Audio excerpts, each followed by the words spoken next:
So with no further delay, I'll now hand over to the wonderful Rosie, who's going to work her magic with us. So thank you. Thank you so much. First things first, I thought I'd just say a big thank you to Kajal and Marie for organising this amazing event. Like, I feel really passionately like you do about making complementary therapy and self-care accessible to everyone. And I'm just thankful to see so many of you here today. So yeah, we met at the university, but I am a reflexologist and I wanted to be a reflexologist from a very young age. But my careers advisor wanted me to go to university, and that's what I did. Being a reflexologist 25 years ago wasn't on the career path. But for me, it's a calling and a passion, and I'm really glad that I can share it with you all today. So just before we start, not everyone is on video, which is absolutely fine, but I just wanted to get a feel for who's had a massage before. So if you've had a massage, in the comments you could just say yes or no, just so I can get a feel for, does that come up on, yeah, so B has, yeah. Oh yeah, there's the little, thanks Fatima, there's the little tick, there's a little thumbs up you can do, isn't there? Yeah. Okay. And there's from Wendy. Okay. That's great. And has anyone ever had reflexology before? So we've got a yes from Krishna. No, yes. No.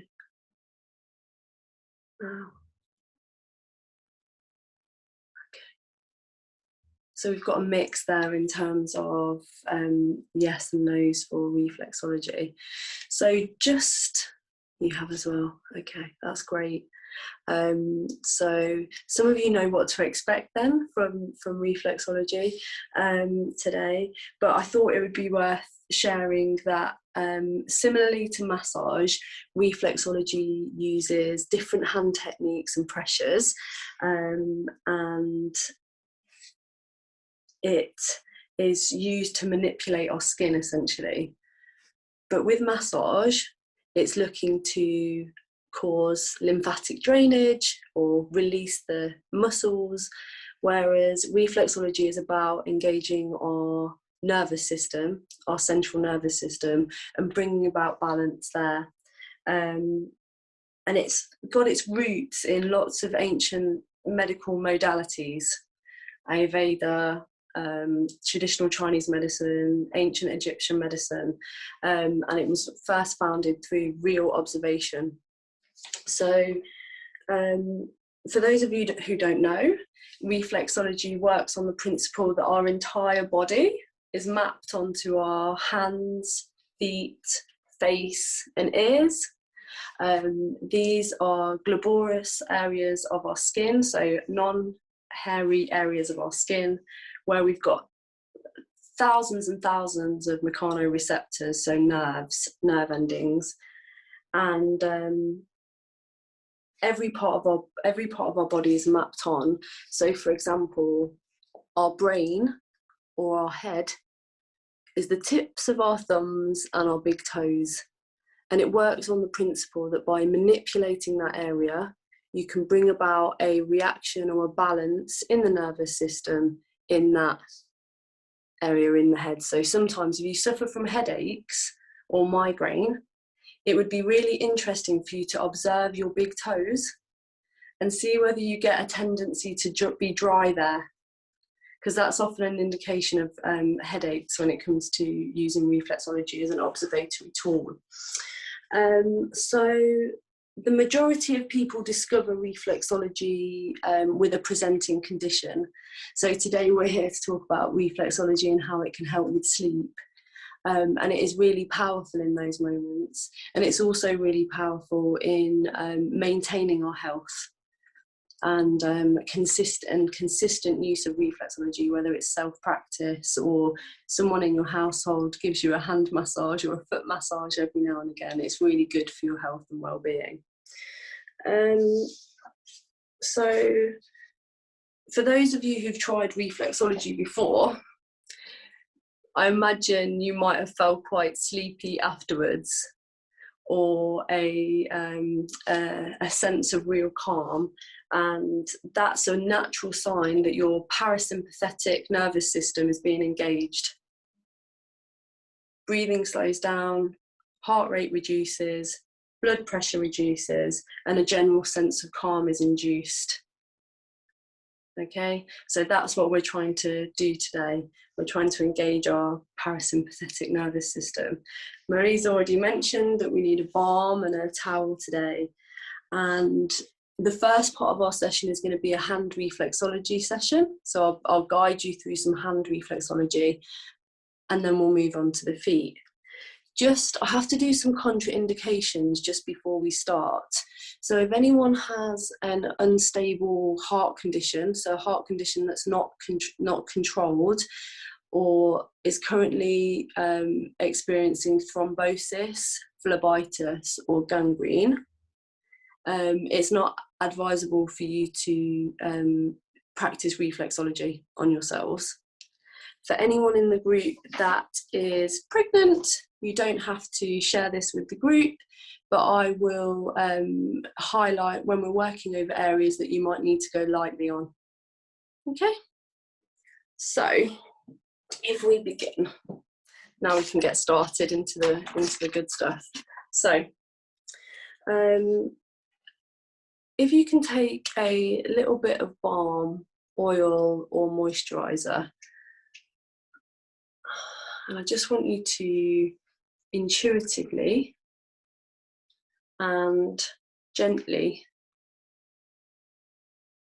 rub your balm into your hands.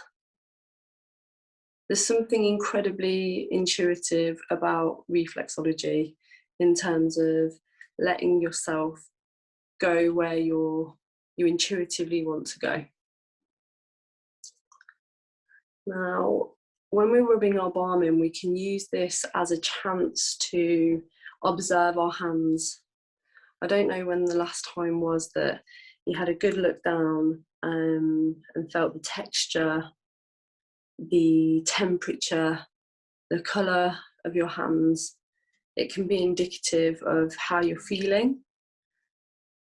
So you can just make just a mental observation, no judgment.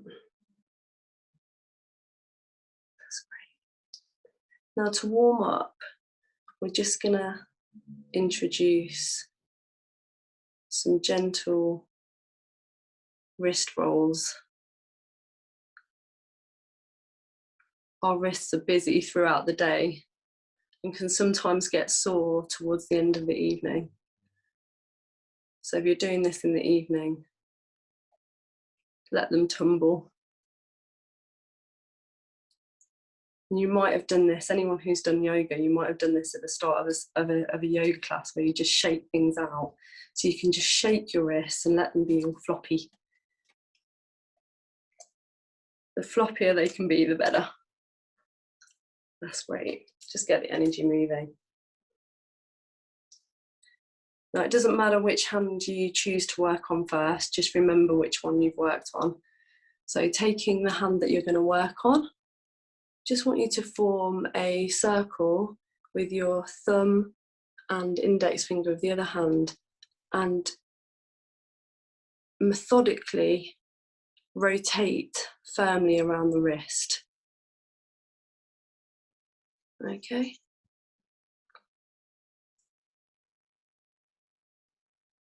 And then you can move over and do this on the other side. This is just a loosening exercise, but you're inadvertently working your spinal reflex on your hand here by doing that. Okay.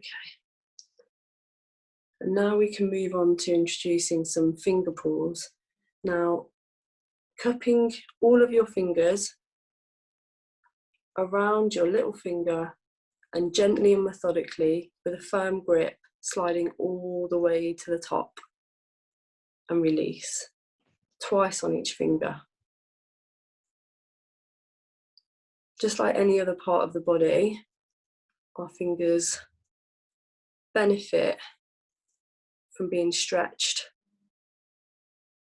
Move on to the third, fourth,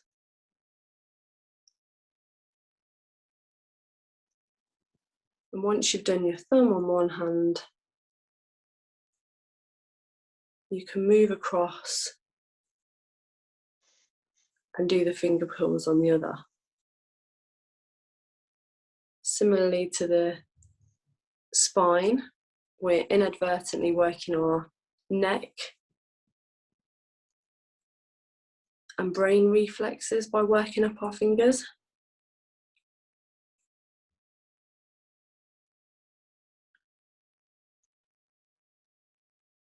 Once you've finished, just want everybody to come together in an interlocked hand position like this.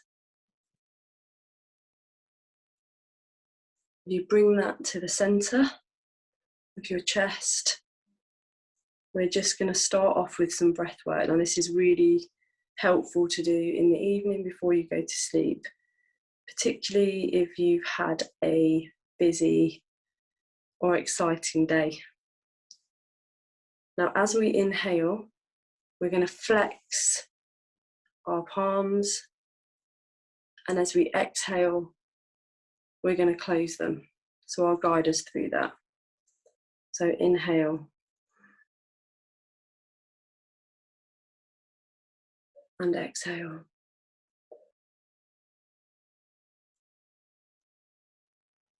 Inhale.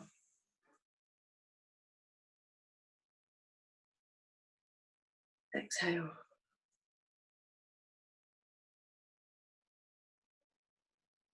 Inhale.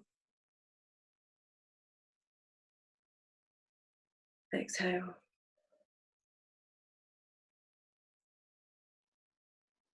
One last time, inhale.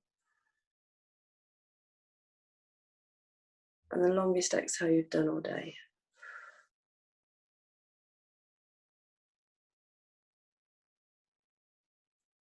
Just want you to take a moment just to gaze down at the top of your interlocked fingers.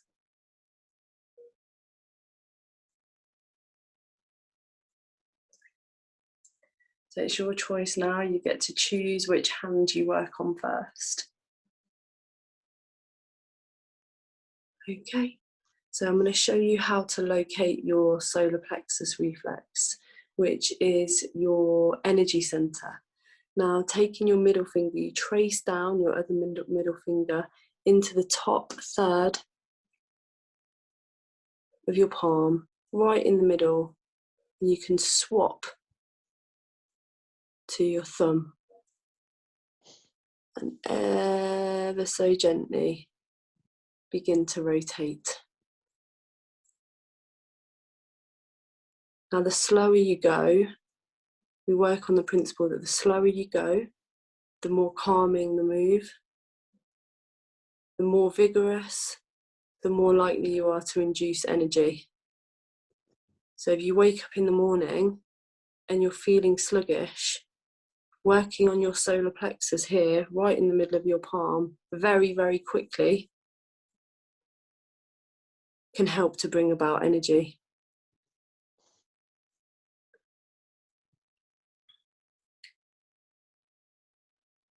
After a moment or two, we're just going to press in and hold.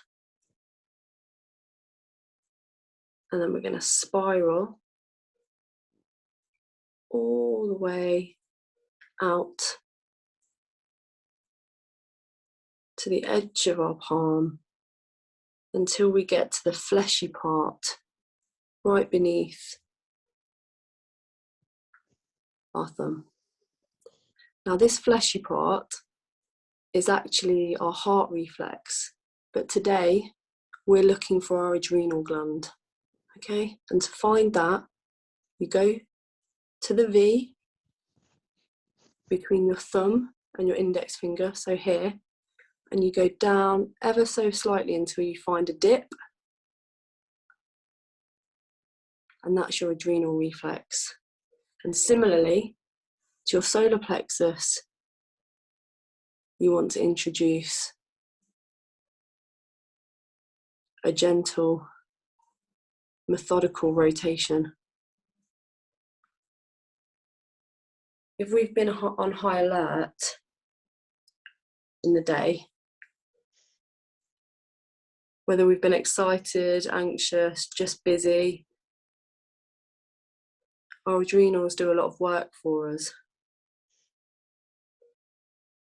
releasing adrenaline, cortisol, stress hormones essentially. And by working this area, we want to bring that back into balance.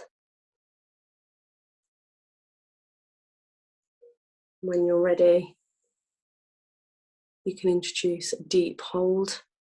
That's a press in that area.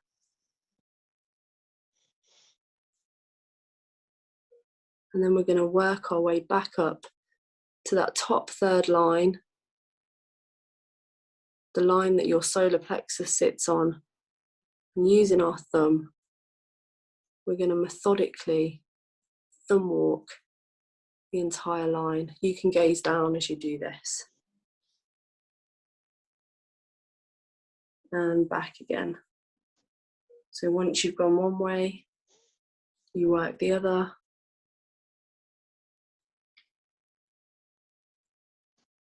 Just be interested for you to notice your own breath at this time. What we're working here is our diaphragm reflex.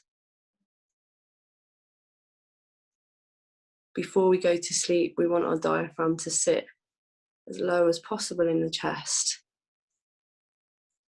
as that's an indication of a relaxed respiratory system.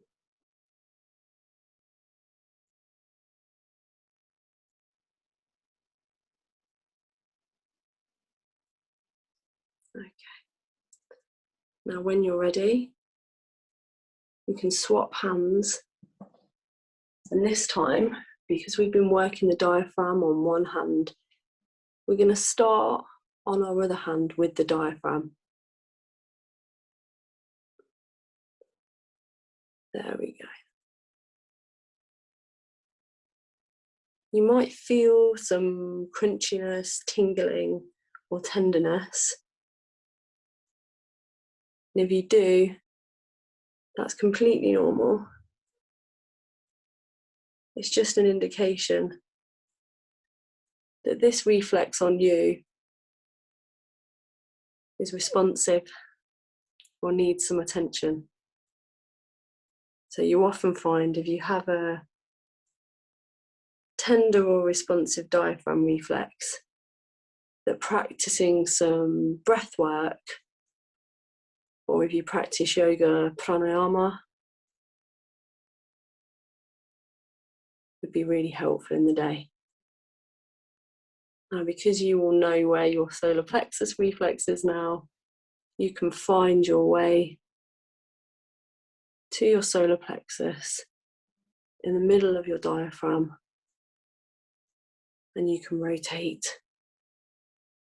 ever so gently.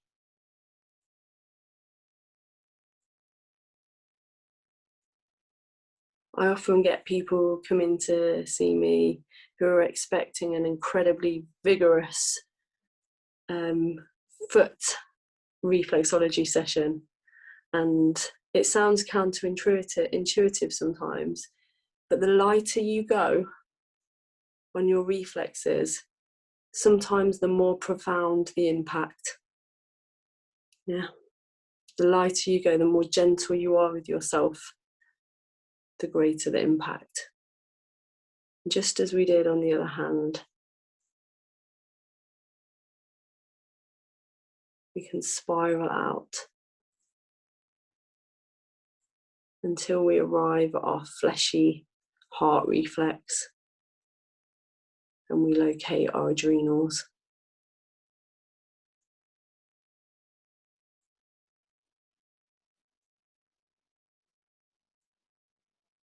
I've got a particularly tender adrenal area today, and that could be because I was both a mixture of excited and nervous about coming and meeting you all.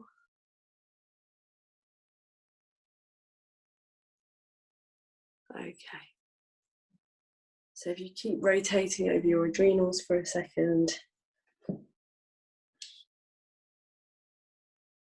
and when you're ready, return to our interlocked chest position, middle of the chest.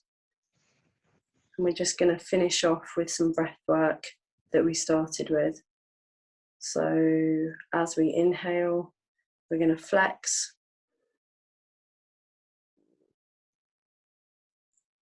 And as we exhale, we're going to contract. So inhale and exhale.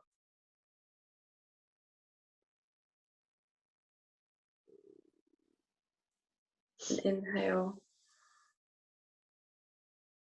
And last one, big exhale.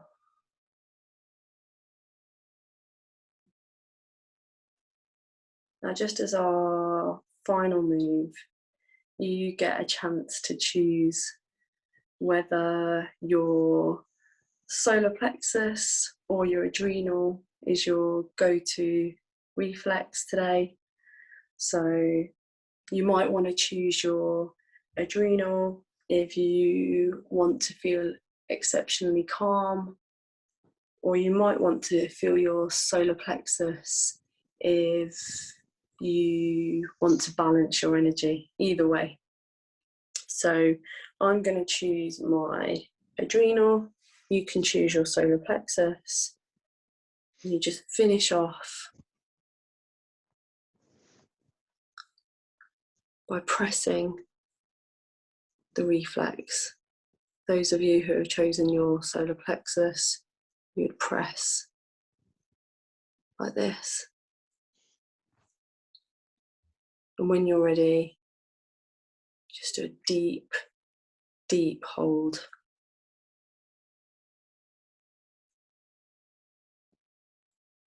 And in your own time, you can repeat on your other hand. So a deep press, whether that's your solar plexus or adrenal.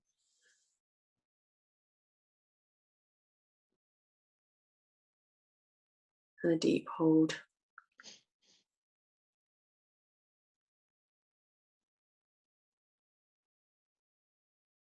And when you're ready, you can release. So one of the beauties of reflexology in general is that we can practice on ourselves. One of the real beauties of hand reflexology is that it's really discreet.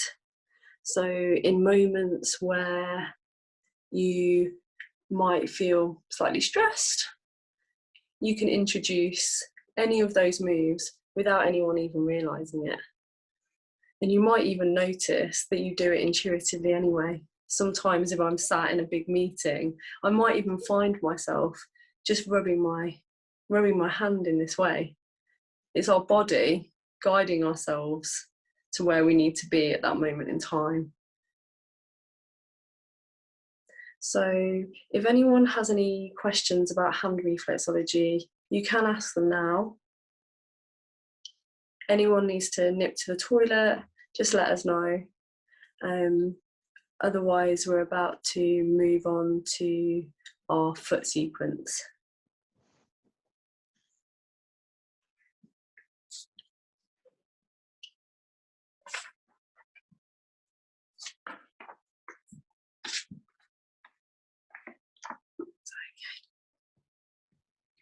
Hi, Rosie.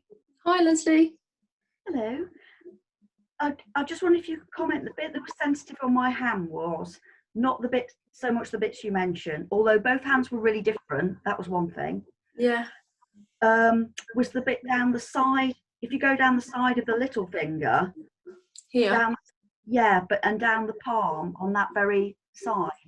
There. So I'll put my video on. Hi Leslie, you're right. Hello? It's that down there was where my attention wanted to go on both hands, especially that one. Yeah, and it's really interesting. So firstly, you might feel a difference in your right and left hand, naturally, physiologically, dependent on which is more dominant. But also in reflexology, your right side of your body represents the past and the left side of your body represents the now. So sometimes the reflexes can indicate an emotional read. And a reflexologist might do an emotional read on a reaction in a reflex. And that is one way of reading it. Interesting. But in terms of this part of your hand here, I don't know whether you ever get any shoulder pain, tightness, or carry stress in your shoulders. You could probably get a bit hunched because with working using a computer. Yeah. So this reflex here, just down the side, is your shoulder reflex. Oh, okay.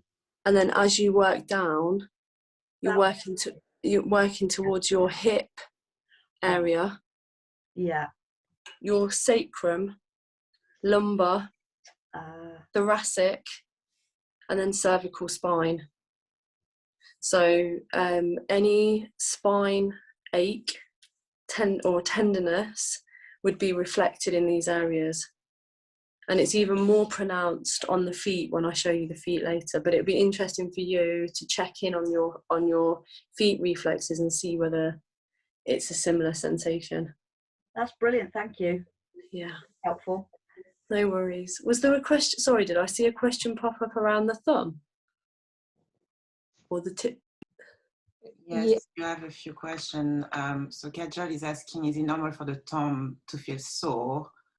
And then there's been some experiencing of mild pain in the thumb towards the wrist, if you check the chat. Do you mind if I look at the chat? Sorry. Yes, go for it. Or if someone...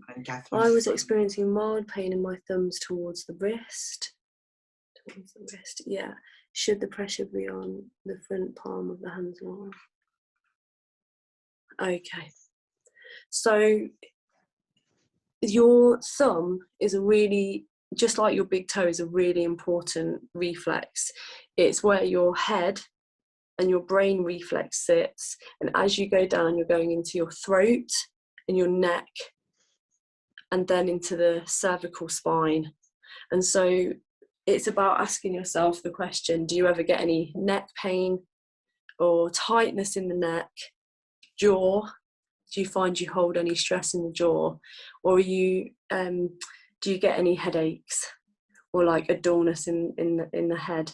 Because tenderness in the thumb can indicate that. Is that helpful? Was it on the right side that it was reactive, Fatima? It's something very new and very recent. I've never ever experienced pain in my thumbs in my life. Right. But I noticed in the last couple of months, I was getting like when I rotate my thumb on my right hand and on my left hand, there's like a pain where the thumb joint meets, the hand part. Yeah, you've got the location. There, yeah. So this is where your cervical spine, so the top of your spine, meets your neck. And if you're getting any neck ache, are you getting any neck ache? That's amazing. I thought, I didn't think the thumb was related to the neck in any way, but I've been experiencing a lot of neck pain on the right side, and I never get pain in the neck or the right side. So I researched lots of pillows, and I bought a memory foam pillow with a curve, but that seemed to make it worse. So then I just went back to the ordinary pillow and just lay flat, without having it too high. But you're absolutely spot on. Yeah, it's fascinating. Is it the same for you? Exactly the same. Pain here and here, and then my neck is always like a brick, you know. Yeah. Oh, sorry to like lift my foot up in this way. I'll move my camera in a minute, but it'd be interesting for you both to really check in on your this part here of your neck, of your feet, sorry, your reflexes, because this is the cervical spine here and your neck. So check on that when we do the foot sequence. So as you can imagine, doing a foot sequence like lifted like this is going to be a bit awkward. So I need to move my camera and get it into a position. But before I do, I'm going to show you guys different ways of sitting. So naturally, in order to work on ourselves, we need to be able to access our feet. Okay, so you can either do it by crossing your foot over like this, just so, because we're working primarily on the sole of the foot today. So you can either work like this, you could put a cushion underneath so that you feel supported. One way of doing it is to sit on the end of your bed or on the end of a chair, which helps to lift your feet up. Some people like to work, like if I'm ever working on my own feet at night, to reduce the amount of time I spend, I actually work both feet at the same time. We won't be doing that today, but you can work in this position. Just find a position that's comfortable for you, and don't feel like you have to stay in that position throughout. Like, I can't see any of you, so you can move around in a way that works for you.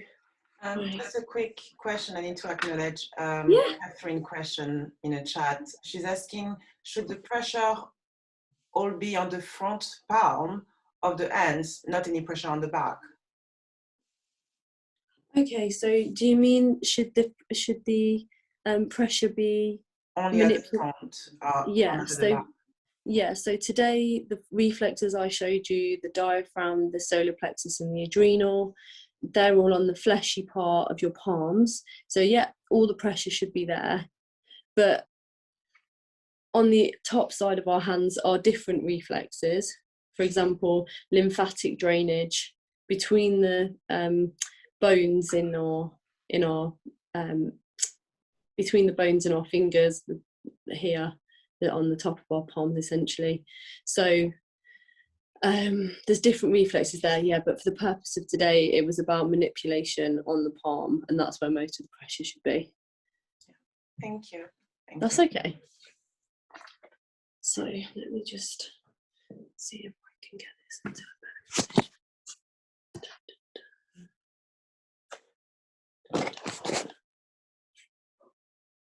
Everyone see my foot? Yeah, that's great. Okay, so when we're working on our feet, we want to do a similar start to what we did on our hands. So that is to get our balm, moisturiser or oil, and really get it warm, and then intuitively work over our feet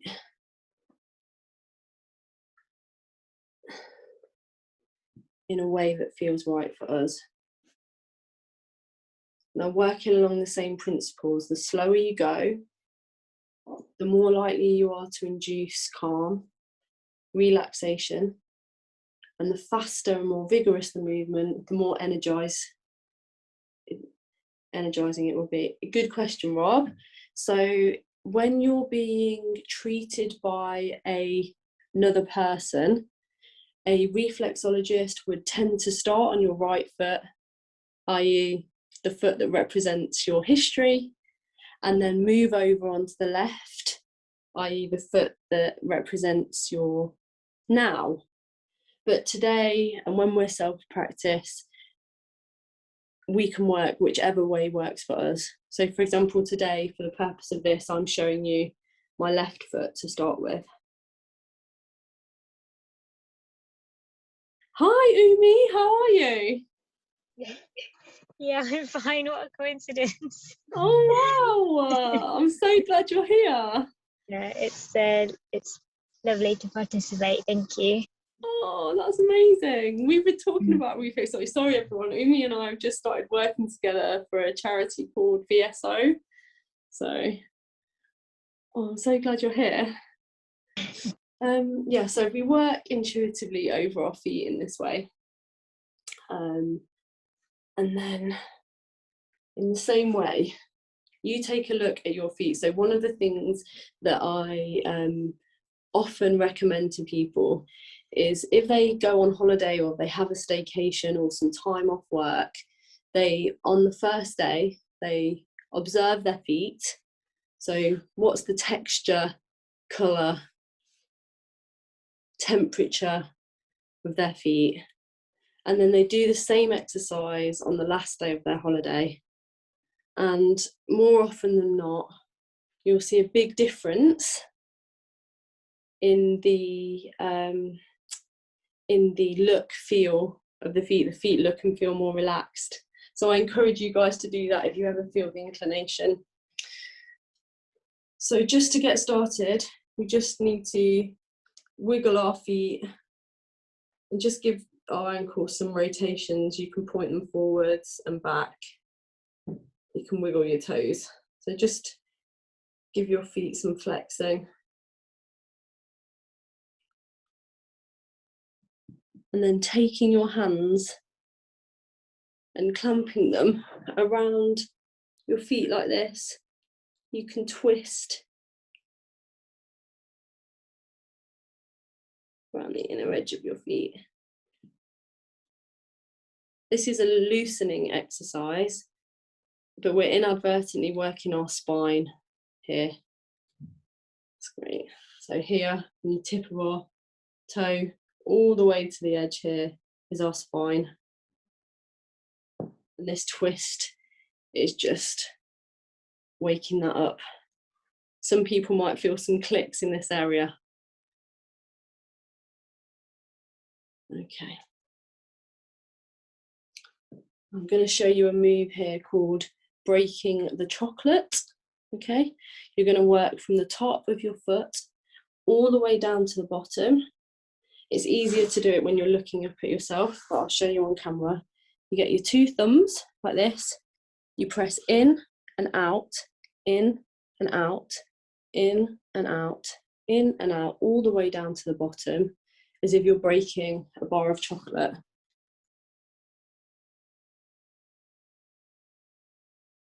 And you want to do this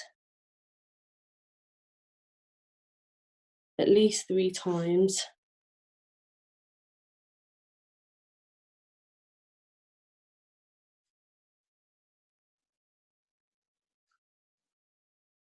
And then we're going to make our hand into a fist, and we're going to methodically work down from the tops of our feet to the bottom. The top part of our foot here represents our chest and our respiratory. The middle third is our digestive system, and the lower third is our sciatic secondary. So work in this area in a methodical way. It's just waking those systems up and getting them ready for some relaxation. So you already know where the solar plexus is on your hand. And now I'm going to show you where it is on your feet. So on your hand, it was in the middle of that top third line. But on your feet, if you trace down from between your big toe and your second toe to below the fleshy part, so just here, this is your solar plexus. And it's quite a telling reflex on the foot. It's a go-to reflex to get an indication of what our energy levels are like. So you want to work that methodically. I tend to use my thumb to do this. Okay. The more you do this, the more you'll get a feel for your own solar plexus, and you'll begin to notice how it varies from day to day, from evening to evening. Working this in the evening before we go to bed settles our energy centre, gives it the best chance for replenishment at night.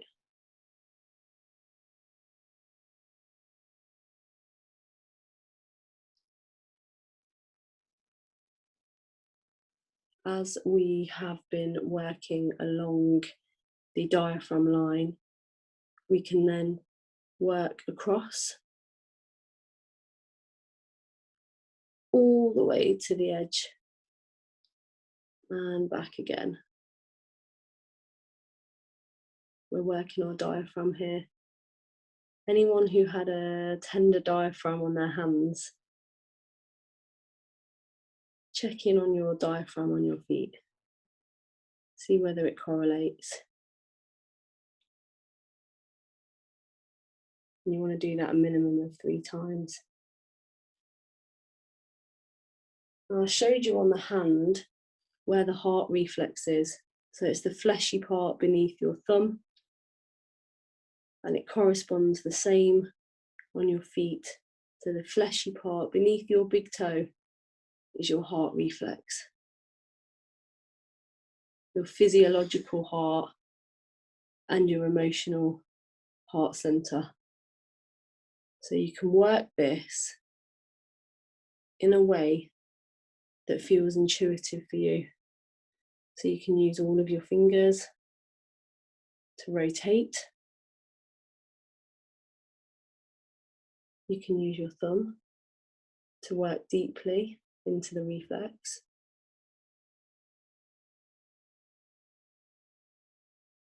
Sometimes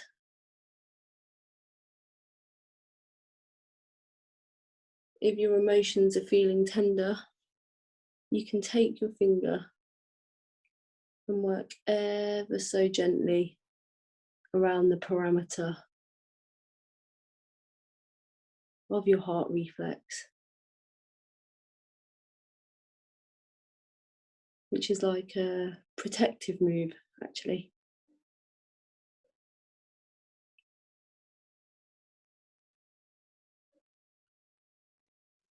Now, when you're ready, you can slide or walk down with all of your fingers to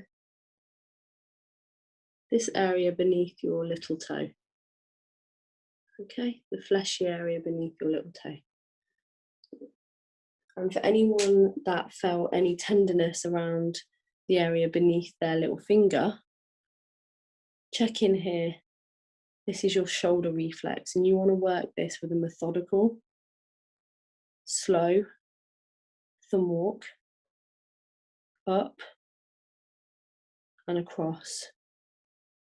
Now, what we're looking out for here is crunchiness, tenderness. Sometimes it can feel like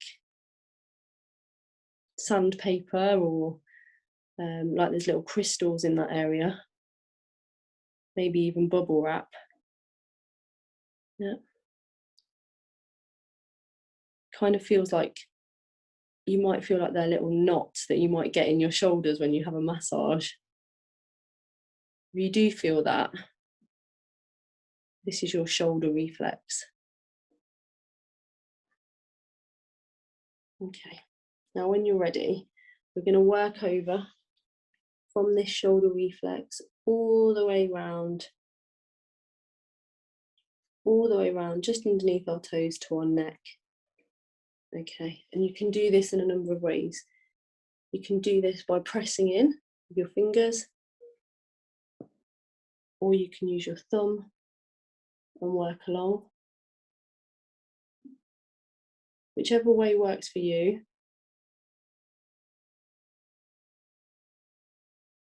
A minimum of 3 times. That's great. When you get to your base of your big toe, I'm going to make a pincer with our index finger and our thumb, and we're just going to press around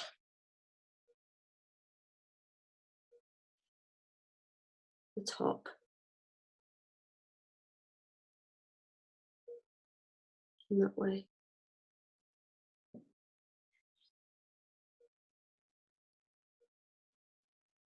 This is your neck reflex. Our necks can often feel stiff in the night. It's also the home to our vagus nerve, biggest nerve in our body, sends signals all the way down our spine from our brain. So if we've been on high alert, we've been exceptionally busy, this area can get some love and attention. Now, if anyone in the group is pregnant, we're going to start working over our big toe, and you just want to go gently here. If not, then you can afford to go with a firmer pressure. Just want us to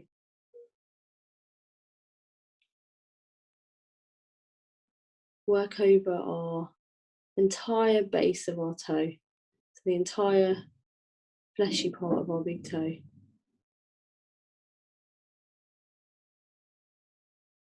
In rotations, you can use your thumb, you can use your fingers, you can walk down it. You want to pay attention to this area. Now, when you're working this area, or if you feel the inclination to work this area on your own, closing your eyes as you work it can make the sensation more profound. So like I said earlier, your big toe is your head, your brain, and it's also home to 3 of the smallest reflexes on a reflexology map. Our pituitary gland, which sits here, just in the middle. Above it, our hypothalamus, both responsible for hormone release, and right at the tip, so just underneath the nail, is our pineal gland. Our pineal gland reflex. A gentle, very slow manipulation of this area before bedtime can really help to induce sleep. It's where our sleep hormone is released from.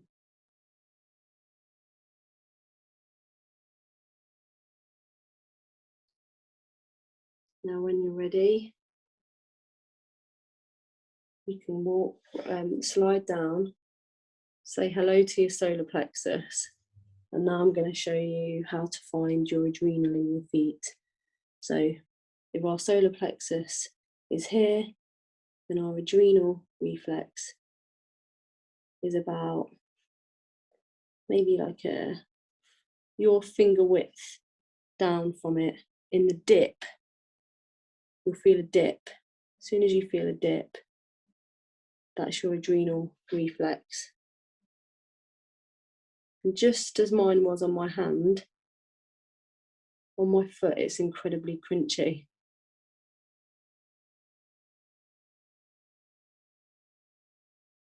You want to rotate over this area and just observe how it feels.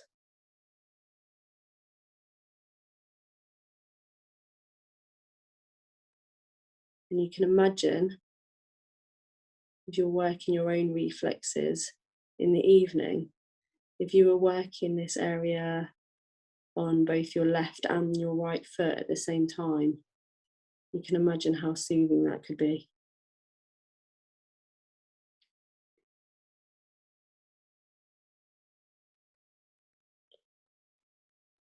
A key feature of reflexology is a hold.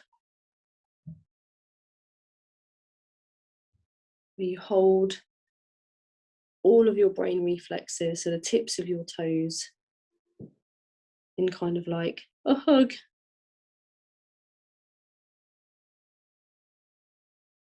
It's a message to them to settle. And then you can slide all the way down. And then we can move on to our other foot. So I'll just turn around. So what I'll do is I'll guide us through this one at a little more pace, because we've got about 20 minutes left and we need time for questions. So in the same way, we want to intuitively rub our balm into our feet.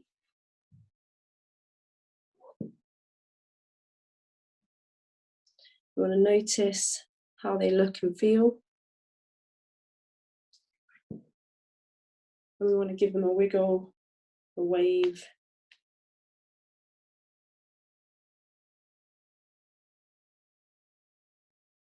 That's great. And then we can begin. So just as on our other foot, we started off the spinal twist. We can do that on here.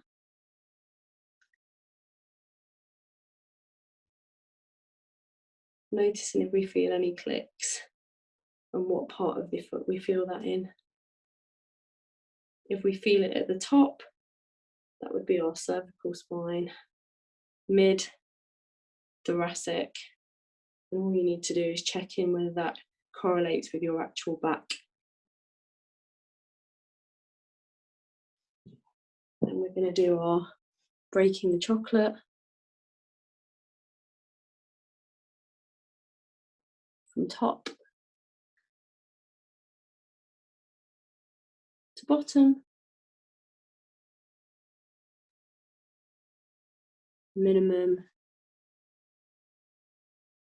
of 3 times.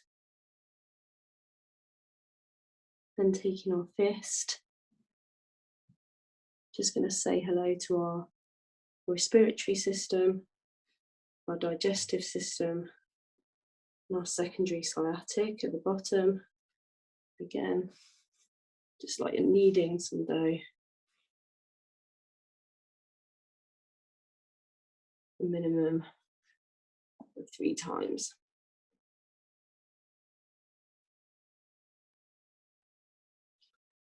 We all know what our solar plexus does now, so you can locate your solar plexus on your foot and rotate. Similarly to the adrenals, if you work your solar plexus reflexes at the same time simultaneously before you go to bed, it's incredibly soothing.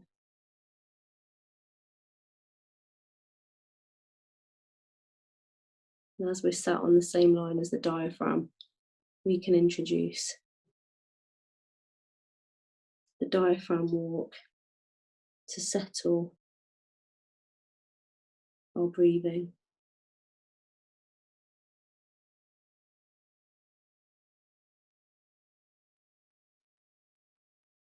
Moving on to our heart reflex. We spoke earlier about the different techniques you can use here.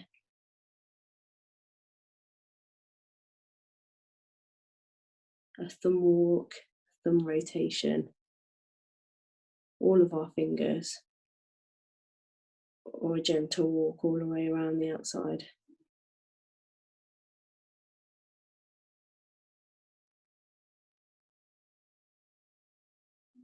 working down from our heart reflex all the way to our shoulder, below our little toe.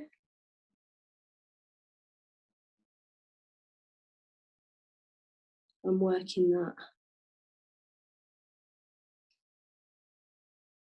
as deeply as we want for us. Mine's incredibly crunchy.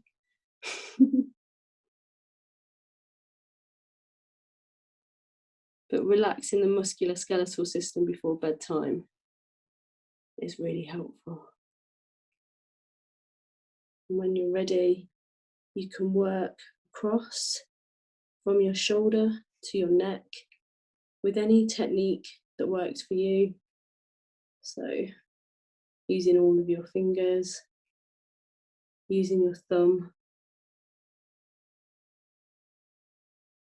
And you want to do that minimum of 3 times again. This is your trapezius. Sits in between your shoulder blades. So if you get any tightness there, check in and see whether you feel any crunchiness or congestion around that reflex. We can now move on to our pincer movement and work into our neck.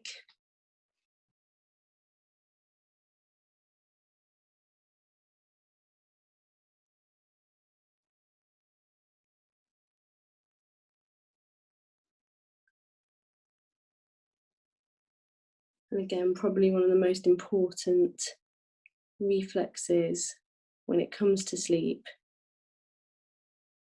our brain.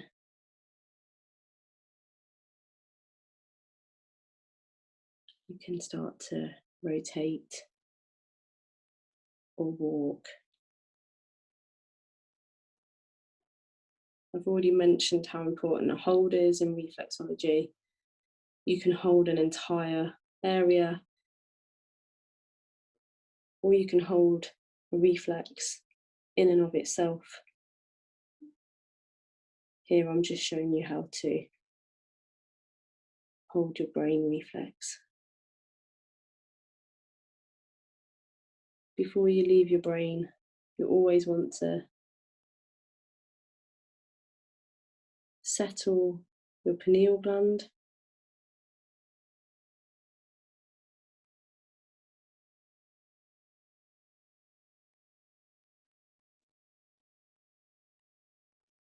Sliding down, saying hello to your solar plexus, and then finding your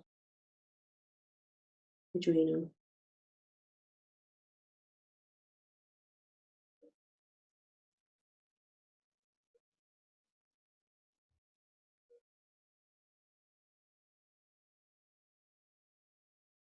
When you're ready,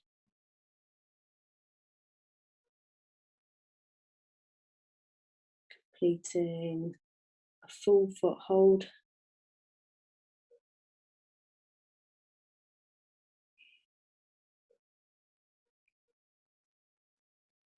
And in your own time, you can release. What I've shown you today are the key reflexes when it comes to a good night's sleep. I ran you through a sequence, but you don't have to stick to that at all. You can go in whatever way takes your flow, essentially. Doesn't matter if you miss anything out. Just do what feels right for you. Even if you just did a free flow foot rub before you go to sleep, it would be interesting to notice whether you feel more rested the next day. Thank you.